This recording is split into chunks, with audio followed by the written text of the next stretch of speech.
흔히 땀이 나면 불편하고 불쾌하다고 생각하시겠지만 땀은 신체 기능을 유지하는 중요한 역할을 하고 있습니다. 또 땀을 통해서 건강에 대한 정보를 알 수 있습니다. 네, 이 땀에 대한 궁금증 전문가를 연결해서 시원하게 풀어보도록 하겠습니다.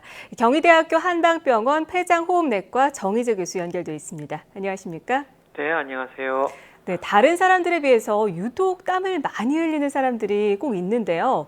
이런 경우에 혹시 건강에 문제가 있는 게 아닌가 이런 또 의심을 해보게 되는데 어떤가요?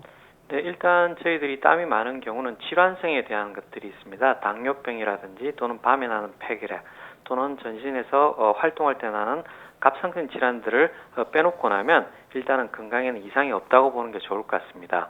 특히 이제 수족한이라고 해서 손발에 유난히 땀이 말고 전신에 많이 땀이 나는 사람 중에 보면요. 대부분은 체형이 비만한 형태라든지 또 코 질환이 많은 사람들 볼 수 있습니다. 그래서 네. 일단 땀이 많이 나는 것 자체는 큰 질환은 아니라고 보시면 되겠습니다. 자, 그렇다면 반대로 땀이 너무 안 나서 걱정인 분들도 있을 것 같거든요. 땀이 너무 안 나는 것도 문제가 있는 겁니까? 네, 땀이 안 나는 것들도 사람에 따라서는 폐 기능이 좋은 사람이 땀이 안 날 수가 있는데요. 예. 우선적으로는 피부의 윤택성을 가지고 피부가 윤택하시면서 땀이 안 나는 건 큰 문제가 없습니다. 그렇지만은 피부가 건조하면서 땀이 안 나는 경우에는 문제가 될 수 있고요. 특히 최근에 이제 콜린성 두드러기가 해서 열에 땀에 안 나고 열이 올라가서 나타나는 경우가 있는 것은 꼭 치료를 하셔야 됩니다. 사실 흔히 뜨거운 탕이나 사우나에서 땀을 많이 흘리면 개운해지는 느낌이 드는데요. 운동할 때 흘리는 땀과 사우나에서 흘리는 땀, 이게 어떻게 다르다고 볼 수 있을까요? 네, 우리 땀의 성분은 똑같다고 보시면 되는데요.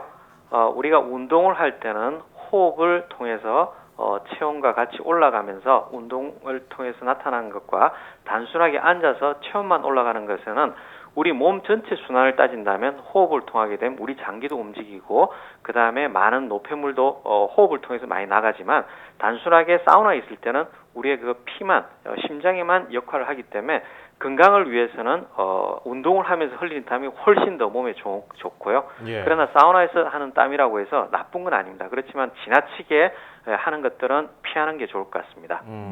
확실히 운동으로 움직여서 땀을 빼는 게 좋군요. 네, 그렇습니다. 자, 그런가 하면은 이 땀 냄새가 심하게 나시는 분들이 있거든요. 이런 네. 분들 뭐 건강이 좋지 않다 이런 네. 얘기가 있는데 이 네. 상관관계가 있습니까? 땀 냄새에 대한 것들은요, 사람의 땀이 나면서 사실 우리가 물기뿐만 아니라 약간의 지방이라는 단백질이 같이 나오게 되어 있습니다. 예. 그래서 그 사람의 어떤 특수한 환경이라든지 음식에 의해서 많이 변화가 될 수 있는데 유난히 땀을 많이 흘리면서 땀나는 사람은 괜찮지만요. 단순하게 처음 날 때마다 특이하게 나는 사람들은 그런 사람들은 음식에서 자극적인 거라든지 매운 거라든지 그런 특이한 음식들을 피하는 게 좋습니다. 그 외에 이제 겨드랑이 나는 액취증은 사실은 약물이라든지 그런 것으로는 좀 치료하기 어렵기 때문에 수술 여부를 권하고 있습니다. 네. 그렇다면은 사실 땀 냄새가 좀 심하게 난다고 하면 네. 완화할 수 있는 방법이 뭐 없을까요?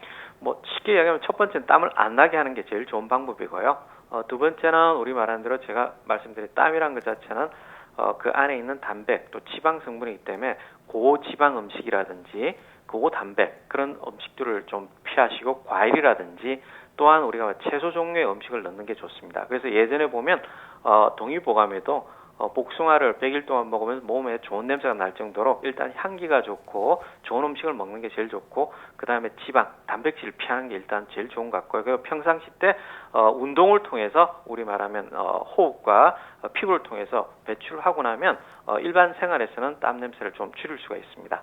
예, 먹는 것과 땀 냄새가 연관이 있다. 네. 자, 땀이 나는 것을 막기 위해서 많은 분들이 요즘에 땀 억제제, 데오드란트를 많이 사용하시거든요. 뭐 스프레이로 된 것도 있고 바르는 것도 있고요. 네. 근데 이 자연스럽게 땀 배출이 되는 게 건강에 좋다고 알고 있는데 네. 억지로 막으면은 이게 문제는 없습니까? 사실 다한증 환자들이 질환 문제가 아니고 생활이라든지 미용상의 문제 때문에 사용하는 걸 많이 볼 수가 있습니다. 예. 그래서 이 데오드란트라든지 저희 병원에서 만든 어떤 지한 효과를 내는 연고를 바르는 건 국소적인 부위는 아무 상관이 없습니다. 왜냐하면 국소적인 맞게 되면 다른 부위에 나타나기 때문에 큰 문제는 없다고 보시면 되겠습니다. 예. 네, 국소적으로 바르는 건 괜찮다는 말씀이시죠? 네. 네, 그리고 땀을 많이 흘리더라도 건강을 잃지 않도록 어떤 걸 좀 유의하는 게 좋을까요? 첫 번째, 땀을 흘리더라도 우리가 사람에 따라서 땀을 흘린 다음에 상쾌한 기분을 느끼는 경우는 적절한 땀의 배출이 맞습니다.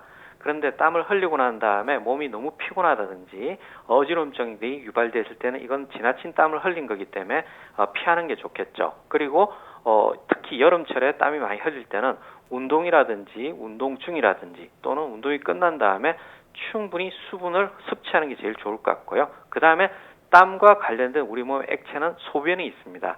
소변 색깔이 너무 진해진다든지 그럴 경우에는 우리 몸에 체액이 부족하기 때문에 혈액순환에서 문제가 되기 때문에 뇌졸중이라든지 심장질환이라든지 당뇨가 악화될 경우가 있기 때문에 소변 색깔에 진하면 진할수록 수분량을 흡수하는 게 가장 중요하다고 생각하시면 되겠습니다. 예, 자신에게 맞는 적절한 운동과 충분한 수분 섭취가 중요하다는 말씀해 주셨네요. 네. 자, 지금까지 경희대학교 한방병원 폐장 호흡내과 정희재 교수였습니다. 오늘 설명 고맙습니다. 네, 감사합니다.